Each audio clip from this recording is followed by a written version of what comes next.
இன்றைய நாளுக்குரிய பத்திரிகைகள் பார்வையோடு இன்றும் கைவசம் 4 பத்திரிகைகள் இருக்கின்றன.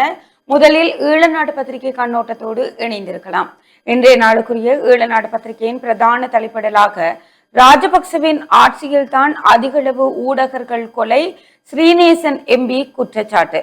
ராஜபக்ச ஆட்சி காலத்தின் போதுதான் அதிகளவான ஊடகவியலாளர்கள் கொல்லப்பட்டார்கள். ராஜபக்ச அரசாங்கம் ஆட்சியில் இருந்த காலத்தில் அவர்கள் தமிழ் தேசிய அரசியலை அழிக்க வேண்டும் என்ற ஒரு போக்கில் செயற்பட்டார்கள் என இலங்கை தமிழரசு கட்சியின் மட்டக்களப்பு மாவட்ட பாராளுமன்ற உறுப்பினர் ஞானபுத்து ஸ்ரீநேசன் தெரிவித்திருக்கின்றார். கடந்த காலத்தில் குற்றவாளிகள் பாதுகாக்கப்பட்டதன் விளைவுதான் தொடர்ந்தும் படுகொலைகள் நடைபெற்றதற்குரிய காரணமாக இருந்தது. ஆகவே குற்றவாளிகளை தண்டிப்பதன் மூலமாக இந்த அரசாங்கம் தாங்கள் சரியான பாதையில் சரியான நீதியில் செல்லுகின்றோம் என்பதை உறுதிப்படுத்த வேண்டும் எனவும் அவர் வேண்டுகோள் விடுத்தார். படுகொலை செய்யப்பட்ட நாட்டுப்பற்றாளர் சிரேஷ்ட ஊடகவியலாளர் ஐயாத்துரை நடேசனின் 22ஆம் ஆண்டு நினைவு தினம் நேற்று ஞாயிற்றுக்கிழமை காலை மட்டக்களப்பு காந்தி பூங்காவில் உள்ள படுகொலை செய்யப்பட்ட ஊடகவியலாளர் நினைவு தூபியில் அனுஷ்டிக்கப்பட்டது. மட்டு ஊடக அமையம், மட்டக்களப்பு மாவட்ட தமிழ் ஊடகவியலாளர் ஒன்றியம், கிழக்கிழங்கை செய்தியாளர் சங்கம் என்பன இணைந்து இதனை ஏற்பாடு செய்திருந்தன. இந்த நிகழ்ச்சியில் உரையாற்றும் போதே ஸ்ரீநேசன் எம்பி மேற்கண்டவாறு தெரிவித்திருக்கின்றார். அவர் மேலும் தெரிவிக்கையில், என்னவென்றால் அவரும் சுட்டுக்கொலை செய்யப்பட்டிருந்தார். நடேசன் சுட்டுக்கொலை செய்யப்பட்டு 22 ஆண்டுகளை கடந்து நாங்கள் இங்கு நிற்கின்றோம். அவருக்குரிய நீதி இன்னமும் கிடைக்கவில்லை. அவர் அழிக்கப்பட்டு அவர்களுடைய எண்ணம் நிறைவேறி இருக்கின்றது. அதாவது ராஜபக்ச அரசாங்கம் ஆட்சியில் இருந்த காலத்தில் அவர்கள் தமிழ் தேசிய சிந்தனையை, தமிழ் தேசிய அரசியலை அழிக்க வேண்டும் என்ற ஒரு போக்கில் செயற்பட்டிருந்தார்கள் என்று இன்றைய நாளுக்குரிய பிரதான தலைப்பிடல் தொடர்ந்து செல்வதனை காணக்கூடியதாக இருக்கிறது. தொடர்ச்சியாக ஏனைய முற்பக்க செய்திகளுக்குள் டில்வின் சில்வாவின் கருத்து தமிழரை அவமதிக்கும் செயல், மனோ கணேசன் விமர்சனம். மாகாண சபை தேர்தல் குறித்து டில்வின் சில்வா வெளியிட்டிருக்கக்கூடிய கருத்து வடக்கு மற்றும் கிழக்கு மாகாண தமிழ் மக்களை அவர் தரக்குறைவாக மதிப்பிடுவதனையே பிரதிபலிக்கின்றது என்று தமிழ் முற்போக்கு கூட்டணியின் தலைவரும் பாராளுமன்ற உறுப்பினருமான மனோ கணேசன் தெரிவித்திருக்கின்றார். மாகாண சபை தேர்தல் தொடர்பில் கருத்து வெளியிடுகையில் அவர் இதனை குறிப்பிட்டிருக்கின்றார் என்ற அந்த செய்தியோடு, பொருளாதார ஆபத்தை நோக்கி மீண்டும் நகர்கின்றது இலங்கை, ரணில் விக்ரமசிங்கே எச்சரிக்கை. இலங்கை ரூபாவினை வலுப்படுத்துவதே தனது பொருளாதார கொள்கையின் முதன்மையான நோக்கமாக இருந்தது என தெரிவித்துள்ள முன்னாள் ஜனாதிபதி ரணில் விக்ரமசிங்கே தற்போதைய அரசாங்கத்தின் பொருளாதார கையாளுமைகளையும் டாலர் நெருக்கடியையும் கடுமையாக விமர்சித்திருக்கின்றார் என்ற அந்த செய்தி ஒரு கட்டமிடப்பட்ட செய்தியாக பிரசுரமாகி இருக்கிறது. தொடர்ச்சியாக செய்திகளுக்குள் நாணய நிதியத்தின் நிதி உதவி இந்த வாரத்திற்குள் கிடைக்கும் என்ற தலைப்பிடலோடு ஒரு செய்தியும், காணாமற் போன மீனவர்கள் இந்திய எல்லையில் தேடுதல், சாதகமான முடிவுகள் எதுவும் எட்டப்படவில்லை. வடமராட்சி கடலில் இருந்து கடந்த 27ஆம் தேதி மீன்பிடிக்க சென்று காணாமற் போன மீனவர்கள் 4 தொடர்பில் விசேட அனுமதியுடன் இந்திய எல்லை வரை தேடியும் சாதகமான முடிவு கிடைக்கவில்லை என யாழ் மாவட்ட கடற்தொழில் நேரியல் வள திணைக்கள மாவட்ட உதவி பணிப்பாளர் அகிலன் தெரிவித்திருக்கின்றார் என்ற அந்த செய்தியோடு, பஸ் கட்டணத்தில் மாற்றம் இல்லை.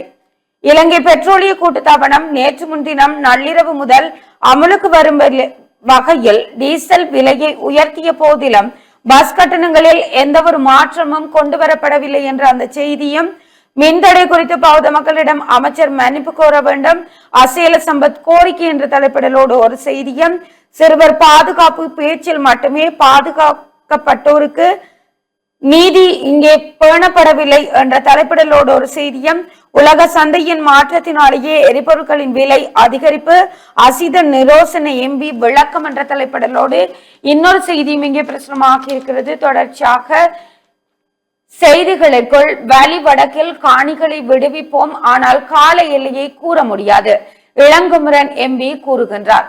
வேலி வடக்கில் உள்ள மக்களின் காணி விடுவிப்பு தொடர்பில் குறிப்பிட்ட கால எல்லையை எம்மால் கூற முடியாது. பாதுகாப்பு பிரதி அமைச்சர் நேரில் வந்து நிலைமைகளை ஆராய்ந்து சென்றிருக்கின்றார். அது தொடர்பில் பாராளுமன்றத்தில் நடைபெற இருக்கின்ற பாதுகாப்பு குழு கூட்டத்தில் ஆராயப்பட்டு உடனடியாக விடுவிக்கக்கூடிய காணிகளை விடுவிப்போம் என தேசிய மக்கள் சக்தியின் பாராளுமன்ற உறுப்பினர் இளங்குமரன் தெரிவித்திருக்கின்றார். யாழ்ப்பாணத்தில் நடைபெற்ற ஊடக சந்திப்பின் போதே அவர் இவ்வாறு குறிப்பிட்டிருக்கின்றார்.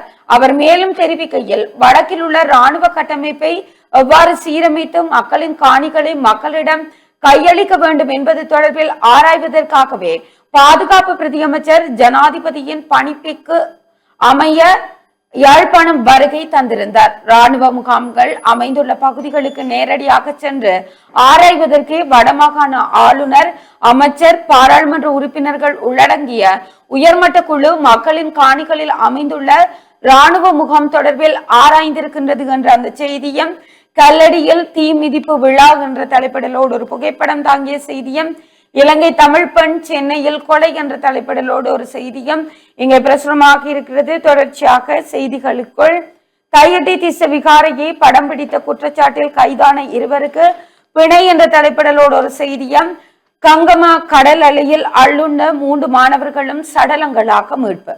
கங்கம களமட்டிய கடற்பகுதியில் நீராட சென்ற போது அலையில் அடித்து செல்லப்பட்டு காணாமல் போன 3 பாடசாலை மாணவர்களும் நேற்று காலை சடலங்களாக மீட்கப்பட்டிருக்கின்றனர். நேற்று முன்தினம் சனிக்கிழமை மாலை இந்த துரதிர்ஷ்டவசமான சம்பவம் இடம்பெற்றிருக்கின்றது. போலீசாரின் தகவல்களின்படி உயிரிழந்த 3 மாணவர்களும் 12, 17 மற்றும் 18 வயதுடையவர்கள் என அடையாளம் காணப்பட்டிருக்கின்றனர். உயிரிழந்த மாணவர்கள் அனைவரும் கங்கம பிரதேசத்தைச் சேர்ந்த ஒரே பகுதியைச் சேர்ந்தவர்கள் என தெரிவிக்கப்பட்டிருக்கின்றது என்ற அந்த செய்தி இங்கே பிரசுரமாகி இருக்கிறது. தொடர்ச்சியாக இன்றைய நாளுக்குரிய ஈழநாடு பத்திரிகை ஆசிரியர் தலையங்கமாக மகிந்தவும் மகாநாயக்கர்களும் பௌத்த உயர்பீடங்களின் தலைவர்களான மகாநாயக்கர்கள் கூறுவதை அரசியல் தலைவர்களோ அல்லது பொதுமக்களோ கேள்வி எழுப்பாமல் ஏற்றுக்கொள்ள வேண்டும் என்று முன்னாள் ஜனாதிபதி மகிந்த ராஜபக்ச சில தினங்களுக்கு முன்னர் தெரிவித்த கருத்து இலங்கையின் சமூக அரசியல் தளங்களில் வெவ்வேறு விதமான வாதங்களை தோற்றுவித்திருக்கின்றது.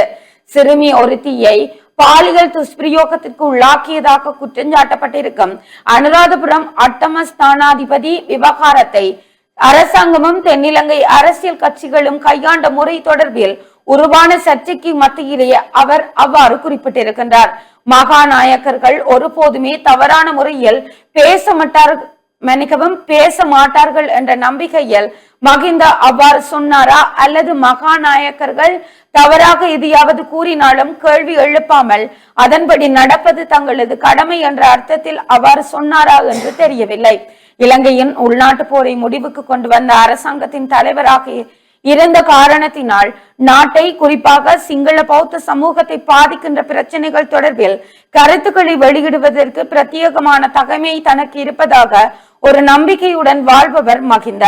அதேவேளை சுதந்திர இலங்கையில் இதுகால வரையில் பதவியில் இருந்த அரசாங்கங்களில் தவறான ஆட்சி முறைக்கும் படுமோசமான ஊழல் முறைகேடுகள், அதிகார துஷ்பிரயோகம் மற்றும் சட்டத்தின் ஆட்சியின் சீர்குலைவுக்கு பெயர் போன அரசாங்கம் அவரது தலைமையின் கீழ் இருந்த அரசாங்கமே ஆகும்.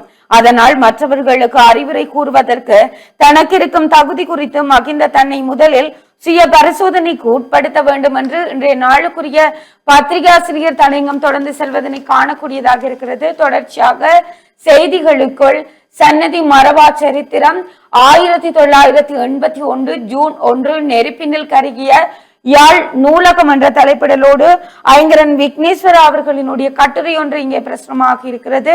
தொடர்ச்சியாக செய்திகளுக்குள், பெட்ரோலின் புதிய விலை 434 ரூபாய், டீசல் விலையும் 15 ரூபாவால் உயர்வு. நேற்று முன்தினம் நள்ளிரவு முதல் நடைமுறைக்கு வரும் வகையில் எரிபொருள் விலைகளில் திருத்தம் மேற்கொள்ளப்பட்டுள்ளதாக இலங்கை பெட்ரோலிய கூட்டுத்தாபனம் அறிவித்திருக்கின்றது.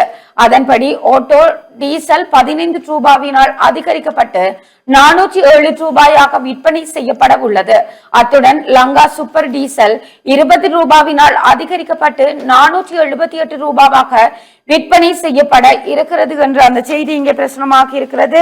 தொடர்ச்சியாக அரசு நிறுவனங்களில் இன்று முதல் பிளாஸ்டிக் பாவனைக்கு தடை என்ற தலைப்பிடலோடு ஒரு செய்தியும், ஜனநாயக பயணத்தை வலுப்படுத்த மாகாண தேர்தலை நடாத்த வேண்டும், ஸ்ரீலங்கா ஜனநாயக கட்சி கோரிக்கை என்ற தலைப்பிடலோடு ஒரு செய்தியும், பௌத்த துறவிகள் குறித்த ஒழுக்காற்று நடவடிக்கைக்கு ஒரு நடைமுறை உள்ளது என்ற தலைப்பிடலோடு இன்னொரு செய்தியும் இங்கே பிரசுரமாகி இருக்கிறது. தொடர்ச்சியாக இன்றைய நாளுக்குரிய ஈழநாடு பத்திரிகையினுடைய இறுதிப்பக்க செய்திகளுக்குள் பஸ் கட்டணங்களை அதிகரிக்க வேண்டும், தனியார் பஸ் உரிமையாளர்கள் கோரிக்கை என்ற தலைப்பிடலோடு ஒரு செய்தியும், ஜப்பானிடமிருந்து இலங்கைக்கு 1.33 மில்லியன் டாலர் நிதி உதவி என்ற தலைப்பிடலோடு ஒரு புகைப்படம் தாங்கிய செய்தியும் பிரசுரமாக இருக்கிறது. இவைதான் இன்றைய நாளுக்குரிய ஈழநாடு பத்திரிகையினுடைய முக்கிய செய்திகளாக பிரசுரமாக இருக்கின்றன. தொடர்ச்சியாக நாங்கள் வலம்புரி பத்திரிகை கண்ணோட்டத்தோடு இணைந்திருக்கலாம். வலம்புரி நாளிதழுடைய பிரதான தலைப்பு செய்தியாக, நாட்டில் மீண்டும் பாரிய பொருளாதார ஆபத்து ஏற்படும், எச்சரிக்கிறார் ரணில். நாடு மீண்டும் பாரிய பொருளாதார ஆபத்தை நோக்கி நகர்கிறது. வெளிநாட்டு நாணய கையிருப்பு பற்றாக்குறை என்பது நாட்டின் வருமான வீழ்ச்சியை காட்டுவதாகும். இதற்கு விரைவாக தீர்வு காணாவிட்டால் நாடு பேரழிவை சந்திக்கும் என்று ரணில் எச்சரித்திருக்கிறார் என்ற செய்தி பிரதான தலைப்பு செய்தியாக இருக்கிறது. ஏனைய முற்பக்க செய்திகளுக்குள், யாழ்ப்பாண பொது நூலகம் எரிக்கப்பட்டு இன்று 45 ஆண்டுகள். தமிழினத்தின் பண்பாட்டு அடையாளங்களில் ஒன்றாக திகழ்ந்த இலங்கையின் யாழ்ப்பாணத்தில் அமைந்திருந்த பொதுசன நூலகம் சிங்கள பேரினவாதிகளால் திட்டமிட்டு எரிக்கப்பட்டு இன்றோடு 45 ஆண்டுகள் ஆகின்றன. இலங்கையின் முதலாவது மாவட்ட சபை தேர்தல் 1981 ஜூன் 4 அன்று நடத்த திட்டமிட்டிருந்தது. தேர்தல் பாதுகாப்பு நடவடிக்கைகளுக்காக இலங்கையின் பல இடங்களில் இருந்தும் போலீசார் யாழ்ப்பாணத்துக்கு அனுப்பி வைக்கப்பட்டிருந்தார்கள். 1981 மே 31 அன்றும் தமிழர் விடுதலை கூட்டணியின் தேர்தல் பிரச்சார கூட்டம் யாழ்ப்பாணம் நாச்சிமார் கோவிலடியில் நடந்து கொண்டிருந்தது. அடையாளம் தெரியாத நபர்களால் துப்பாக்கிச்சூடு நடாத்தியதை தொடர்ந்து அங்கு வன்முறை வெடித்தது. அன்றிரவு யாழ்ப்பாணத்தின் பிரபல வணிக நிறுவனங்கள், கடைகள் என அனைத்தும் தீயிட்டு கொளுத்தப்பட்டன. அன்று கொளுத்தப்பட்ட வன்முறை தீ மறுநாளும் கொழுந்து விட்டு எரிந்தது. ஜூன் 1 இரவு யாழ்ப்பாணத்தில் இருந்து ஈழநாடு தினசரி அலுவலகமும் அதற்கு அருகில் இருந்த கடைகள் பலவும் தீயிட்டு கொளுத்தப்பட்டன. அன்று முழுவதும் நிலவிய பதற்ற சூழலை இந்த சம்பவம் மேலும் தீவிரப்படுத்தியது. அதனைத் தொடர்ந்து அந்த வரலாற்று கொடுமை அரங்கேறியது. சிங்கள பேரினவாத கும்பல் ஒன்றும் யாழ்ப்பாண பொதுசன நூலகத்தை திட்டமிட்டு கொளுத்தியது. தமிழ் பண்பாட்டின் ஒரு பகுதி திரும்ப பெற முடியாத வகையில் எரிந்து சாம்பலாகி போனது. 20ஆம் நூற்றாண்டின் இன பண்பாட்டு அழிப்புகளில் ஒரு மிக பெரும் வன்முறையாக கருதப்படும் யாழ்ப்பாண நூலக எரிப்பு நடந்து இன்றோடு 45 ஆண்டுகள் ஆகின்றன. 1930களில் யாழ்ப்பாணத்தின் முக்கிய பிரமுகர்களில் ஒருவராக திகழ்ந்த KM செல்லப்பாவின் மனதில் உதித்த எண்ணம் தான் யாழ்ப்பாண பொது நூலகத்திற்கான அடிப்படை. தன்னுடைய சொந்த சேகரிப்பில் இருந்து நூல்களையும் பத்திரிகைகளையும் கொண்டு 1933ஆம் ஆண்டு வாடகை நூலகம் ஒன்றை தன்னுடைய வீட்டிலிருந்து தொடங்கிய செல்லப்பா அதை அடுத்த கட்டத்திற்கு கொண்டு செல்ல விரும்பினார். சுமார் 97,000 அரிய நூல்களுடன் தென்கிழக்கு ஆசியாவிலேயே மிகப்பெரிய நூலகங்களில் ஒன்றாக திகழ்ந்த யாழ்ப்பாண நூலகம் உள்நாட்டு மற்றும் வெளிநாட்டு அறிவு சமுதாயத்தால் வெகுவாக பயன்படுத்தப்பட்டது, போற்றப்பட்டது. அதைவிட முக்கியமாக தமிழ் சமுதாயத்தின் பண்பாட்டு வெளிப்பாடாக யாழ் நூலகம் வெளியே விளங்கியது. இத்தகைய வரலாற்று முக்கியத்துவம் வாய்ந்த ஓர் இனத்தின் பண்பாட்டு அடையாளமாக திகழ்ந்த நூலகத்தை தான் சிங்கள பேரினவாதிகள் திட்டமிட்டு அளித்தனர். யாழ்ப்பாண நூலக எரிப்பு என்பது ஒரு தனி சம்பவம் அல்ல. அது இலங்கை தமிழர் பிரச்சனைகள் தமிழர்களை உளவியல் ரீதியாக அடுத்த கட்டத்திற்கு நகர்த்திய ஒரு வரலாற்று நிகழ்வு எனலாம் என்று யாழ் நூலக எரிப்பு தொடர்பான செய்தியும், மேலும் 1 மணி நேரம் நீடிக்கப்பட்ட பலாலி வீதியுடனான போக்குவரத்து என்ற ஒரு கட்டமிடப்பட்ட செய்தியும் காணப்படுகிறது. 2 நாட்களுக்கு ஒரு வழிப்பாதையாக மாறும் ஆடியபாதம் வீதி. யாழ்ப்பாணம் திருநெல்வேலி சந்தி ஆடியபாதம் வீதியின் புனரமைப்பு பணிகள் இன்று திங்கட்கிழமை ஆரம்பமாக உள்ள நிலையில் திருநெல்வேலி சந்தியில் இருந்து திருநெல்வேலி சந்தை பக்கமாக உள்ள ஆடியபாத வீதியின் ஒரு பகுதி நாளை மறுதினம் புதன்கிழமை வரை ஒரு வழிப்பாதையாக மாற்றப்பட்டுள்ளதாக நல்லூர் பிரதேச சபையின் தவிசாளர் மயூரன் தெரிவித்திருக்கிறார். மேலும் தெரிவிக்கையில், எதிர்வரும் செவ்வாய் புதன் ஆகிய நாட்களில் திருநெல்வேலி சந்தையிலிருந்து திருநெல்வேலி சந்தை பக்கமாக வாகனங்கள் உட்செல்வது தடை செய்யப்பட்டிருக்கிறது. அத்துடன் வீதி புனரமைப்பு பணிகளால் ஏற்படுகின்ற போக்குவரத்து நெருக்கடியை கருத்தில் கொண்டும் குறித்த வீதியில் உள்ள வியாபார நிலையங்கள் பகல் நேரங்களில் வாகனங்களில் இருந்து பொருட்களை இறக்குவதனை தவிர்த்தும் இரவு நேரங்களில் பொருட்களை இறக்குமாறும் கேட்டுக் கொள்ளப்பட்டிருக்கிறது. பொதுமக்கள் மற்றும் வர்த்தகர்கள் குறித்த பயணிகளுக்கு இடையூறு விளைவிக்காத வகையில் பூரண ஒத்துழைப்பு வழங்குமாறும் கேட்டுக்கொள்கிறேன் என்று தெரிவித்திருக்கிறார் என்று அந்த செய்தியும் கட்டமிடப்பட்ட செய்திகளாக எழுவைதீவு அனலைதீவு படகு சேவை நேரங்கள் இன்று முதல் மாற்றும் என்ற ஒரு செய்தியோடும் பேருந்து கட்டணத்தை உயர்த்தப் போவதில்லை தேசிய போக்குவரத்து ஆணைக்குழு தெரிவிப்பு என்ற செய்தியும் காணப்படுகிறது. அதேபோல வற்றாப்பிள்ளை தாயாரின் பெரும் பொங்கல் இன்று வற்றாப்பிள்ளை கண்ணகி அம்மன் ஆலய வைகாசி பெரும் பொங்கல் இன்று திங்கட்கிழமை இடம்பெறவிருக்கிறது. பொங்கல் நிகழ்வினை முன்னிட்டு பக்தர்களுக்கு தேவையான சகல ஏற்பாடுகளும் நிறைவடைந்துள்ளதாக முல்லைத்தீவு மாவட்ட அனர்த்த முகாமைத்துவ ஒருங்கிணைப்பு பிரிவு தெரிவித்திருக்கிறார்கள். கண்ணகி அம்மனை வழிபட வரும் பக்தர்களுக்கான விசேட நடைமுறைகளும் அறிவிக்கப்பட்டிருக்கிறது. கடந்த ஆண்டுகளில் ஏற்பட்ட போக்குவரத்து நெரிசல் மற்றும் தாமதங்களை குறைக்கும் நோக்கில் போக்குவரத்து திட்டங்களில் மாற்றங்கள் மேற்கொள்ளப்பட்டிருக்கின்றன. அதன் அடிப்படையில் சில வீதிகள் ஒரு வழி பாதைகளாக நடைமுறைப்படுத்தப்பட்டிருக்கிறது. முல்லைத்தீவு மாங்குளம் வீதியூடாக வருகை தரும் வாகனங்கள் 3ஆம் கட்டு சந்தியினூடாக நுழைந்து சந்தியம்மன் கோவில் சந்தி வழியாக வெளியேறும். புதுக்குடியிருப்பு பகுதியிலிருந்து வருகை தரும் வாகனங்கள் வற்றாப்பளை சலூன் சந்தி வழியாக சென்றும் ஒதுக்கப்பட்ட தரிப்பிடங்களை பயன்படுத்தி கேப்பாப்புலவு வழியாக வெளியேறும். அனைத்து வாகனங்களுக்கும் போக்குவரத்து அதிகாரிகள் மற்றும் நியமிக்கப்பட்ட உத்தியோகத்தர்களின் வழிகாட்டுதலுக்கு இணங்க செயற்பாடுகள் மேற்கொள்ளப்படுகின்றன. அவசர சேவைகளுக்காக குறிப்பிட்ட காலப்பகுதியில் ஆலயத்தை அண்மித்த பகுதிகளில் சாதாரண வாகன போக்குவரத்து என்று கட்டுப்படுத்தப்படும் என்று தெரிவிக்கப்பட்டிருக்கிறது என்று அந்த செய்தியோடும் செம்மணி மனித புதைகுழி அகழ்வு பணிகள் இன்று மீள ஆரம்பம். செம்மணி மனித புதைகுழியில் 3ஆம் கட்ட அகழ்வு பணியின் 2ஆம் பாக அகழ்வு பணிகள் இன்றைய தினம் திங்கட்கிழமை மீண்டும் ஆரம்பிக்கப்படவிருக்கிறது என்ற கட்டமிடப்பட்ட செய்தியும், மோட்டார் சைக்கிள் விபத்து குருநகரில் ஒருவர் படுகாயம் என்ற செய்தியும், தையட்டியில் புகைப்படம் எடுத்தவர்களுக்கு பிணை என்ற ஒரு கட்டமிடப்பட்ட செய்தியும் காணப்படுகிறது. அதே போல பருத்தித்துறை கடலில் மாயமான மீனவர்களை தேட இந்தியாவின் உதவியை நாடியது அரசு. பருத்தித்துறை கடலிலிருந்து மீன்பிடிக்க சென்று காணாமல் போன 4 மீனவர்களை தேடுவதற்கும் இந்தியாவின் உதவியை நாடியுள்ள அதேவேளை சர்வதேச கடலில் தேடுவதற்கான அனுமதியும் வழங்கப்பட்டுள்ளதாக கடத்தொழில் அமைச்சர் ராமலிங்கம் சந்திரசேகர் தெரிவித்தார் என்ற செய்தியும் காணப்படுகிறது. இவை வலம்புரி நாளிதழுடைய முற்பக்க செய்திகளாக இருக்கிறது. தொடர்ச்சியாக உட்பக்க செய்திகளுக்குள் முச்சக்கர வண்டி கட்டணங்களை அதிகரிக்க தீர்மானம் என்ற ஒரு செய்தியும், உலகளாவிய ரீதியில் வரலாறு காணாத வெப்பம் உலக வானிலை அமைப்புகள் எச்சரிக்கை. அடுத்த 5 ஆண்டுகளில் உலகளாவிய சராசரி வெப்பநிலை முன்னெப்போதும் இல்லாத வகையில் உயரக்கூடும் மற்றும் ஐக்கிய நாடுகள் சபையின் உலக வானிலை அமைப்பு மற்றும் பிரித்தானிய வானிலை ஆய்வு மையம் என்பன இணைந்து வெளியிட்டுள்ள புதிய அறிக்கை ஒன்றில் எச்சரித்திருக்கிறார்கள் என்று அந்த செய்தியும் காணப்படுகிறது. விளையாட்டு செய்திகளுக்குள் கிங் விராட் கோலி ஆட்டம் பெங்களூருக்கு கொண்டாட்டம் 2வது முறையாக கிண்ணம் என்று அசத்தல் என்ற ஒரு செய்தியோடும், பொதுநலவாய சதுரங்க போட்டியை கொக்குவிலிருந்து ஆரம்ப பாடசாலை மாணவி கஜிசனா சாதனை என்ற புகைப்படம் தாங்கிய செய்தியும் காணப்படுகிறது. தொடர்ச்சியாக உள்நாட்டு செய்திகளுக்குள் வடக்கை முன்னிறுத்தி புதிய மின்கல எரிசக்தி சேமிப்பு திட்டம். இலங்கையின் 1வது வர்த்தக ரீதியிலான மின்கல எரிசக்தி சேமிப்பு கட்டமைப்பு திட்டத்தின் கீழ் மேலும் 6 மின்கல சேமிப்பு கட்டமைப்புகள் நாட்டிற்கு இறக்குமதி செய்யப்பட்டுள்ளதாக வலுசக்தி அமைச்சு தெரிவித்திருக்கிறார்கள் என்று அந்த செய்தியும் காணப்படுகிறது. அதேபோல பேருந்து கட்டணங்களை அதிகரிக்கும் யோசனை, எரிபொருள் விலைகள் அதிகரிக்கப்பட்டுள்ளதை அடுத்து பேருந்து கட்டணங்களில் இடைக்கால திருத்தம் ஒன்றை மேற்கொள்ளுமாறும் இலங்கை தனியார் போக்குவரத்து உரிமையாளர் சங்கம் தேசிய போக்குவரத்து குழுவிடம் கோரிக்கை முன்வைத்திருக்கிறார்கள் என்று ஒரு செய்தியும் காணப்படுகிறது. தனிநபர் சீனி நுகர்வு இலங்கையில் அதிகரிப்பு எச்சரிக்கிறது உலக சுகாதார அமைப்பு. நாட்டில் சீனி நுகர்வு மிகவும் அதிகமாக காணப்படுவதாக உலக சுகாதார அமைப்பு தெரிவித்திருக்கிறார்கள் என்ற ஒரு செய்தியும், இலங்கை தமிழ் பெண் சிற்றூர்தியால் மோதி கொலை சென்னையில் சம்பவம் என்ற ஒரு கட்டமிடப்பட்ட செய்தியும் காணப்படுகிறது. வலம்புரி நாளிதழுடைய வெளிநாட்டு செய்திகளுக்குள் இஸ்ரேலின் ஆக்கிரமிப்பு திட்டங்களால் முறிவின் விளிம்பில் காசா போர் நிறுத்தம். காசாவில் இஸ்ரேல் மேற்கொண்டு வரும் முயற்சிகளை முற்றிலும் சீர்குலைத்துவிடும் மற்றும் எகிப்து எச்சரித்திருக்கிறார்கள் என்ற செய்தியோடும், ஒரு யோடி மாம்பழத்தின் விலை 3.5 லட்சம் ரூபாவா என்ற கேள்வியோடு வெளிநாட்டு செய்திகள் காணப்படுகிறது. தொடர்ச்சியாக வலம்புரி நாளிதழுடைய இன்றைய ஆசிரியர் தலையங்கமாக எங்கள் உயிரினும் மேலான யாழ்ப்பாண பொது நூலகம் 1981ஆம் ஆண்டு ஜூன் மாதம் 1ஆம் தேதி யாழ்ப்பாண பொது நூலகம் எரிக்கப்பட்ட நாள். யாழ்ப்பாண மக்கள் தங்கள் உயிரை விட பெருமதியாக மதித்த யாழ்ப்பாண பொது நூலகம் எரிக்கப்பட்டு இன்று 45 ஆண்டுகள் ஆகிவிட்டன. எனினும் யாழ் பொது நூலகம் எரிக்கப்பட்ட அந்த ரணம் இன்னமும் தமிழ் மக்களின் மனங்களில் இருந்து மாறவில்லை.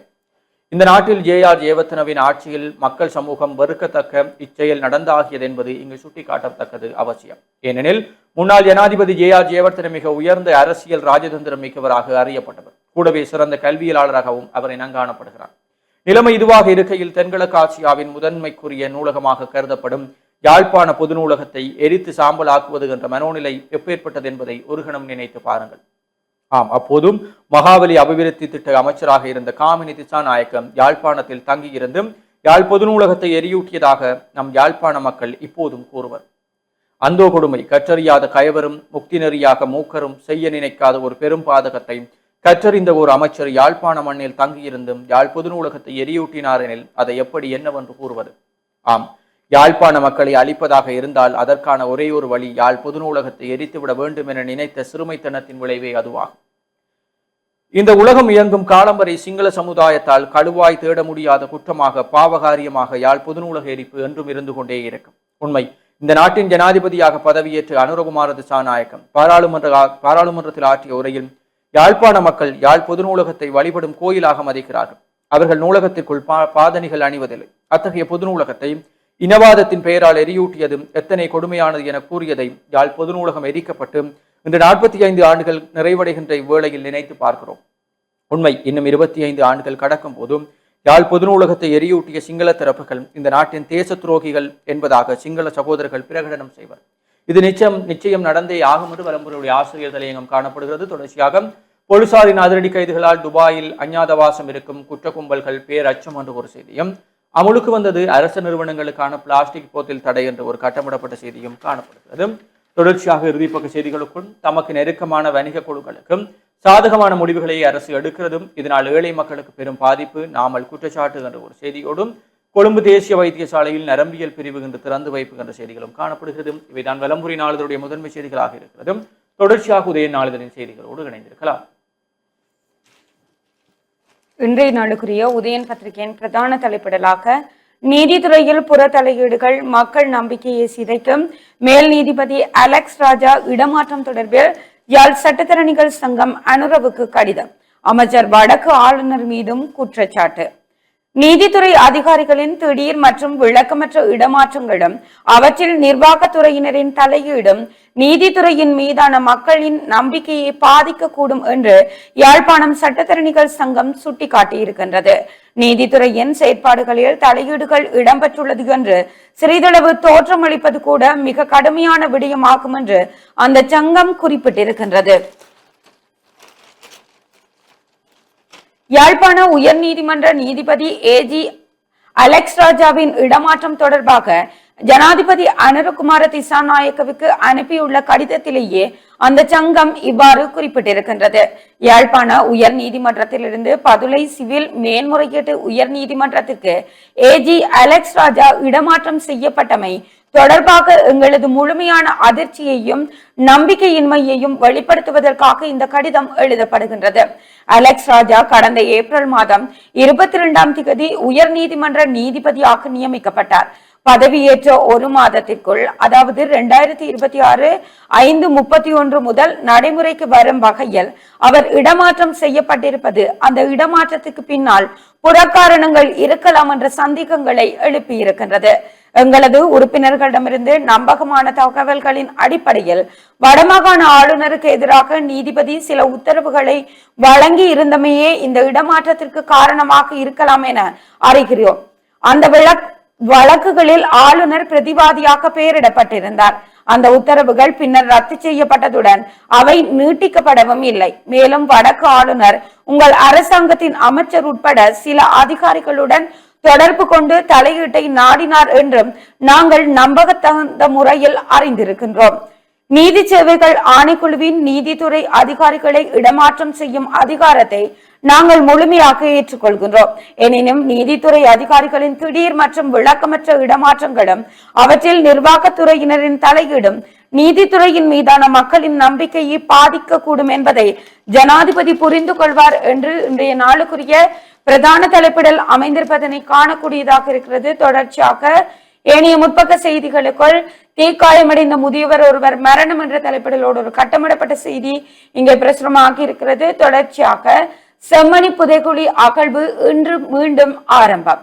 செம்மணி சித்துப்பாத்தி மயானத்தில் இனங்காணப்பட்ட மனித புதைகுழியின் 3ஆம் கட்ட அகழ்வு நடவடிக்கைகளின் 2ஆம் கட்ட அகழ்வு பணிகள் இன்று மீண்டும் ஆரம்பிக்கப்பட இருக்கின்றன என்ற அந்த செய்தியோடு பொது நூலக எரிப்பின் நினைவேந்தல் நிகழ்வு.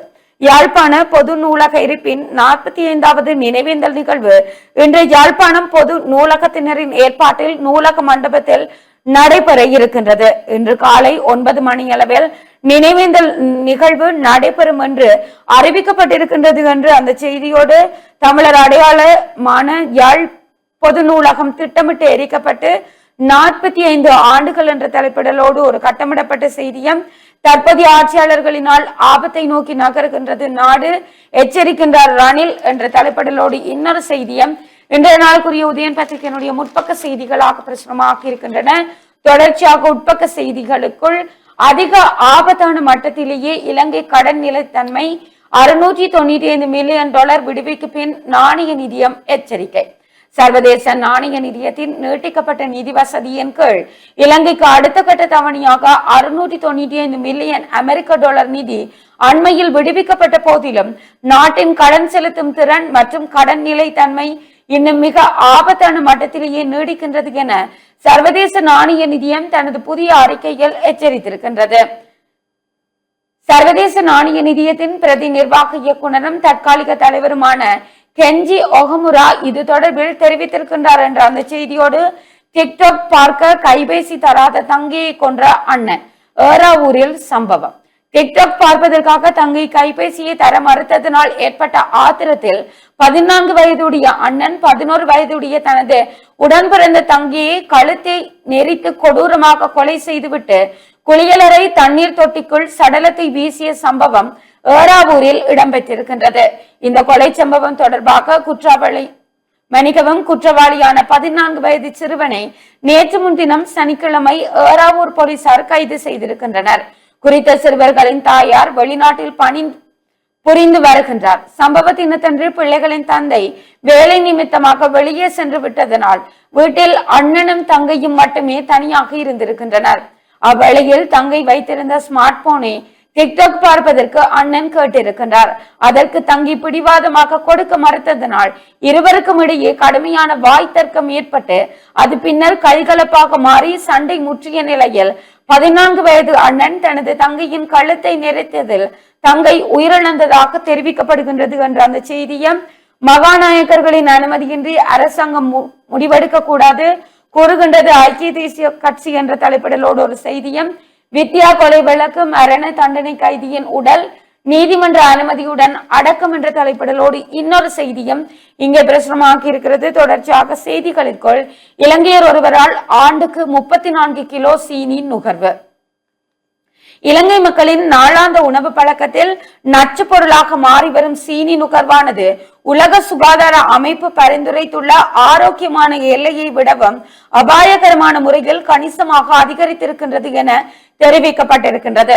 உலக சுகாதார அமைப்பினால் மனித உடலின் ஆரோக்கியத்தை கருத்தில் கொண்டு பரிந்துரைக்கப்பட்டுள்ள அளவோடு ஒப்பிடுகையில் ஒரு தனிநபர் வருடத்திற்கு அதிகபட்சமாக 22 முதல் 24 கிலோகிராம் சீனியை மட்டுமே நுகர வேண்டும்.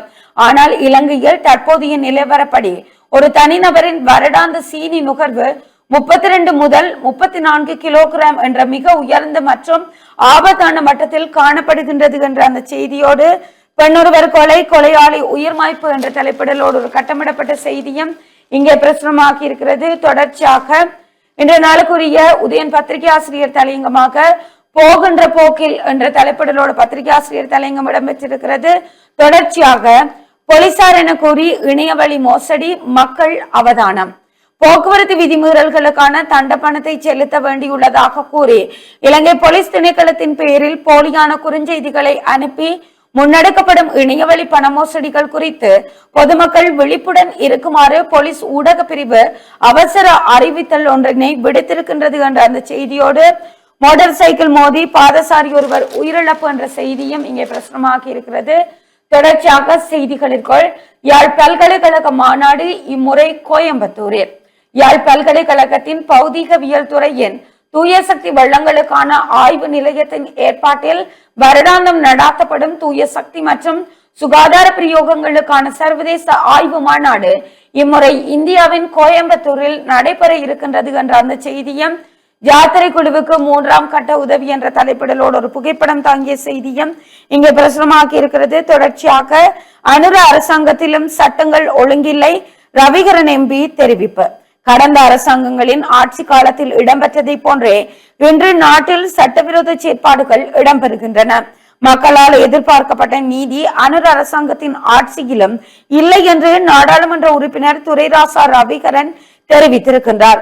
முல்லைத்தீவு மாவட்ட செயலகத்தின் முன்பாக இடம்பெற்ற போராட்டம் ஒன்றில் அவர் இதனை தெரிவித்திருக்கின்றார் என்ற அந்த செய்தியோடு, 6 மின்கல சேமிப்பு கட்டமைப்புகள் இலங்கை அரசாங்கம் இறக்குமதி என்ற தலைப்பிடலோடு ஒரு செய்தியும், அரிய கடல் சொத்துக்களை கடத்திய குழுவினர் கைது என்ற தலைப்பிடலோடு ஒரு புகைப்படம் தாங்கிய செய்தியும் இங்கே பிரசுரமாகி இருக்கிறது. தொடர்ச்சியாக டிஜிட்டல் வசதிகளுடன் கிளீன் ஸ்ரீலங்கா மாதிரி நகரங்கள் என்ற தலைப்பிடலோடு இன்னொரு செய்தியும் இங்கே பிரசுரமாகி இருக்கிறது.